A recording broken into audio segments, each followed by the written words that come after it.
In this video, we are taking a closer look at the growing safety crisis facing e-hailing drivers following a tragic incident in Pretoria, where an Uber driver was brutally killed while simply trying to earn a living. Reports indicate that a woman believed to be involved is being sought for questioning, and authorities, including the South African Police Service, are urging anyone with verified information to come forward.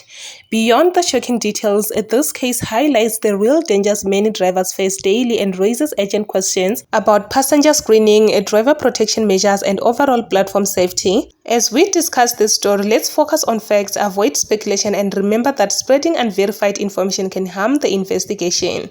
If you have credible information, please report it directly to law enforcement. Let's use this moment to push for safer working conditions and support for drivers everywhere. Thank you so much for watching this video until the end. Please don't forget to like, subscribe, share this video as well, and I will see you on my next upload.